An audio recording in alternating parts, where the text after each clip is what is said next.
My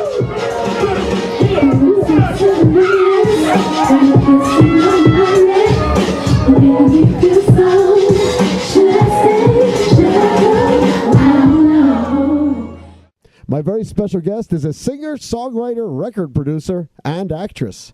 Her debut album in 1998 went gold, second album platinum. Oh, then she won her first Grammy Award. She's a spokesperson for Tommy Hilfiger, Gap, Coca-Cola. She won a Screen Actors Guild Award for her role in the film adaptation of the Broadway blockbuster Chicago. Let's not forget, hold on, we all remember, runner-up on the 9th season of Dancing with the Stars. Please welcome the multi-talented, no wait, change that, the mega-talented Maya. Welcome to the Marc Berman Show. How are you? Oh, wow, Mark, that was a grand intro. I'm fine. How are you? I'm great because I'm talking to you, and man, you've done so much in what, 12, 13 years. It's incredible. So not really. I've just begun, actually. Oh, we know that. Oh, there's so much more, and I'm sure it's all coming. Well, we're going to talk about that. Where did you grow up? I grew up in Maryland as well as Washington, D.C. Okay, so as a kid, down in the nation's capital and in the surrounding area, who inspired you to go into music and the entertainment industry? My dad always had a band over the house, so, I was just always around music in my family life, and I think that was the first dose of music influence in my life, my dad.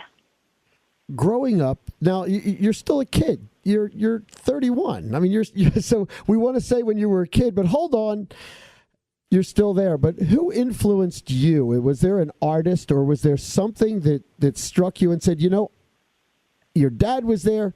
He always has music around, but there's somebody that you were listening to, and you said, "Man, I want to do that."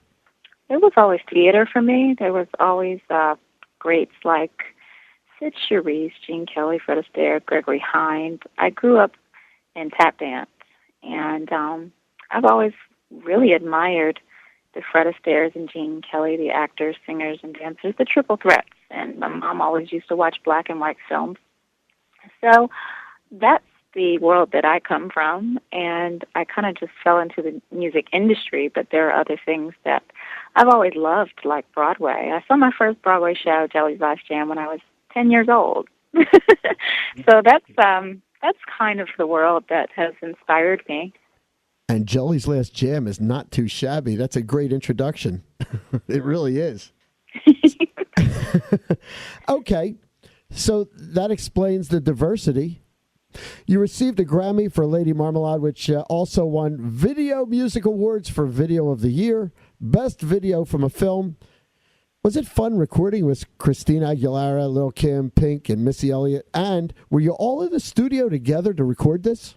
Oh, my goodness. That was so amazing to be a part of, number one, and to work with girls for the first time in my career at once was so different because there are so many guys in collaborations or production side or even the business side. So it was kind of refreshing to be around girl power the whole time. And we were not in the studio the entire time together. When we laid our leads, we were separate, but when we laid the backgrounds, we were together. And we obviously rehearsed together and shot the music video together. That had to be a hoot. It really did.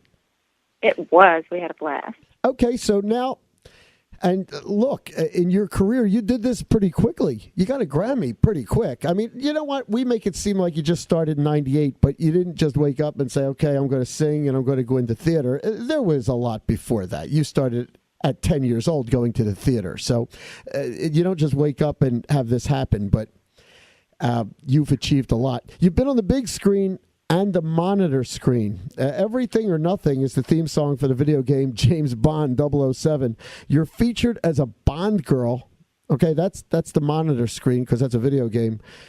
Give us a short rundown of some of the big screen flicks you've been in, because you've done quite a few, as a matter of fact. Oh my! I've been in films, but I haven't really starred in a film yet, so I'm still beginning in the movie world. I've gotten my feet wet. Some of the things I've been involved in were obviously Chicago. Yeah. Shall We Dance with J-Lo, Jennifer Lopez, and Richard Gere. Havana Nights, Dirty Dancing. I was in that as a singer. In Too Deep was actually my very first film in 1998, but that was more of a cameo as a small part. And what else? Love for Sale, which is an independent movie. It's a very young film. I'm a part of that as well. I have a big role. And some other things as well. The Heart Specialist. You're an international star. Is there a place or a stage or a venue that you walked out on stage and you can't let the crowd know this, but you're saying in yourself, I need to pinch myself. I can't believe I'm playing here. This is awesome. I think it was Carnegie Hall when I was singing on stage with Dionne Warwick. I said, how did I get here? I couldn't believe that I was actually singing alongside her in a duet. How did I get here? How did this happen? You're a little girl in a mirror at 4 years old singing with a hairbrush, and all of a sudden you're singing next to people that you admire and look up to, and they admire you as well. It's amazing. You're very charitable. There's another side of you. Now, you recorded a song called My Bra. It's available on iTunes, where 100% of the proceeds goes to breast cancer research. Now, that's one of the many charities that you offer your time to, but breast cancer hits close to home. Are you comfortable explaining? I know why. Well, yes. There are many causes that I'm a part of, but very passionate for personal reasons. And my mom is a breast cancer survivor, so that cause and issue is very near and dear to my heart. So I support it 100%. The issue has definitely molded me into a well-rounded whole person and very humble and appreciative of life. So more importantly, to educate women and men, because men are also victims of breast cancer, as strange as it may sound. It's very important about being aware and educating yourself. So it's all about preserving life at the end of the day, or improving it, or preventive medicine. And how's Mom doing? She's great. Okay. She's strong and happy. You know what? That's what's most important. Yes. Here we go. You moved back to D.C. You set up a studio. You were out in L.A., and now you're back where your roots are. You set up a studio. What projects are you working on? Can you share anything with us? Because, look, like you said, and we said, you've only just begun, so I'm sure there's tons of irons in the fire. What do you got coming up? Well, I took some time to learn engineering, so I've been engineering my own product. In 2008, I released a compilation called Sugar and Spice in Japan. In 2009, we released a double disc called The Perfect Edition in Japan. In 2010, I released a mixtape that I also executive produced in the United States. And then 2011, I just released another album in Japan called Kiss. And I'm preparing for the U.S. and worldwide release of KISS, Keep It Sexy and Simple, my 7th studio album. Is Planet 9 your label? Planet 9 is my label, yes. But it's also a place that I call my safe haven. And that's where I go, close my eyes and think and kind of get away from the real world sometimes. It's as simple as going to sleep and closing your eyes and dreaming or thinking and removing yourself from everyday life. Let's put it like that. With you flying around the world. And I guess when you're... Now, hold on. Me floating in space somewhere. That's where we're going. When you put yourself in your happy place. Meditation. Yep. So when you're on the plane and you're flying around the world and you're putting yourself in Planet 9 and you got your iPod on, who are you listening to these days?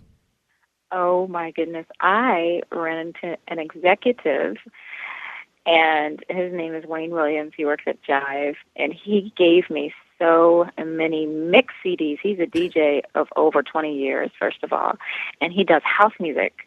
So that's all I've been listening to. That's all I play every day, all day when I'm putting my makeup on, doing my hair, getting ready for a show. It really gives me life. So I've been listening to deep house, underground house music, soulful house music lately.